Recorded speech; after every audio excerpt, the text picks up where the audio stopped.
Hey everybody, welcome to this chapter review of Kingdom, Chapter 513, China's Predictions. So the first thing we see is that all of the states of China are being informed of what is going on in Chao, that Osun is moving into the inner parts of Chao, and that they are attacking Gu directly.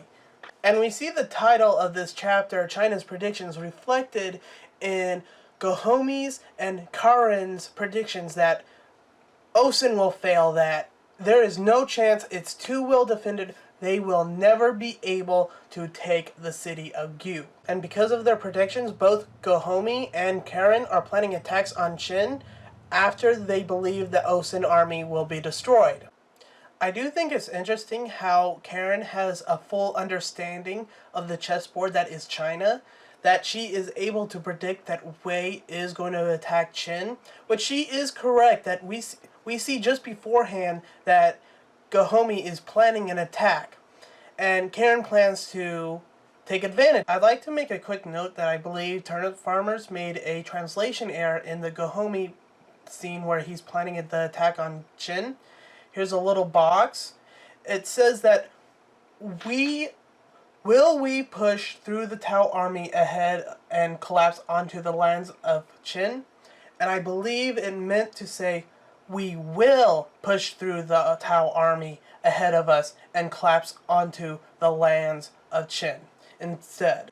That's just my 2 cents. I can't translate the raw pages, but to send for an army to join him and then to say, will we push through, doesn't sound right. Moving on to the Osun army, we see Shin, Moten, and Ten. And Ten and Moten, they do not agree with what's going on attacking Gu. They do not feel right with the tight time limit to attack Gu versus starving to death. And Moten even attempts to use Ohan's status as Osun's son to get him to talk to Osun about that this plan is a bad one. And you know what Ohan says? He says that the Supreme Commander has made up his mind and that we should be doing as we are ordered. And that shows a lot of respect to the chain of command and to his father. Because like Moten said, he would be in the best position to talk to Osun because he's his son. But he will not use that as a tool to try and convince Osun. Then we see Kenki and his men, and 2 of his subordinates are bickering whether they're going to be wiped out or not. And then after a little bit of bickering, we have Kenki jump in, and he reaffirms what we have heard before, that Osun never picks a fight that he can't win. And we also learned something that we didn't know, at least that I don't recall, that Kenki and Osun used to work together under someone else. I believe the way you pronounce the name of who they was under is Hakaru, but I'm not sure. Then the Watanuo army splits off from the main force to stop and delay the Kosen-Ryo army. And I gotta say, I'm a bit surprised that Watanuo is willing to do this. Yes, she saved the day in the coalition arc, but that was attacking an enemy from the back, surprising them, while here is head first, being the sacrificial piece, versus an army that is 40,000 men stronger than hers. Now, do I think the Watanuo army is going to be wiped out? No, but still, that just shows how strong her belief in the Qin alliance is. And finally, at the end of the chapter, we have Osun giving the order to sharply turn and head to the city of Goda. No one knows why, not Ten nor Kenki knows why we're attacking. And if the master of unexpected ways of fighting doesn't know why they're heading that way, I'm sure Riboku does not know either. Okay, I got a couple theories why Osun's going to that city. One I think is kind of reasonable, and another that is just out there. So the reasonable theory is that it's not well defended city. Osun takes it over. Ritsubi couldn't be defended, but this city is just fine.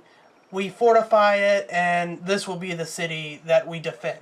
Now, my crazy out there theory is that the ruler of that city is in Osen's pocket, and Osen is going there to collect, and like the ruler of that city controls the army there, so he ends up joining the Osen army, and he has knowledge that would help take over the city of Gyu. Now, that would be treason. It's treason, then. But if you believe you can take over the capital and conquer the country, I would imagine there would be great rewards for being a key part of that. So that would be also a reason that the ruler of the city would join Osen. Alrighty guys, that's it for the review. Thanks for watching. Comment, like, and subscribe. And here is the highlights of the live reaction. Everybody is so convinced that Osen can't do it. That's just gonna make Osen all the more epic when he does win. We said we just need to win, so that's what we'll do. Oh, then would the most esteemed strategist Rindo-sama be willing to share his wisdom with a foolish little moron? Shut up before I kill you. And as far as I know, that bastard never picks a fight that he can't win. But it was at this exact moment, Aku, my lord, that Osen would choose to make a most bizarre move. We're changing heading. Twist trot. On me. Okay, so he turns left. Quite a bit left. Very sharp. What? The hell? What's going on? Did we find some shortcut? No idea. What's going on? This route should be the fastest one to Gyu. Whatever does this mean, boss? Hell if I know. Who would have expected Osen to suddenly direct this army of 150,000 in a sharp turn northwards? I mean, I expected something crazy. Jin's like, 10? What the hell is Osen playing at? And suddenly attack Gota, a small city completely unrelated to Gyu. I told you, I don't know. No, that's the end. Oh my god, this is epic as heck.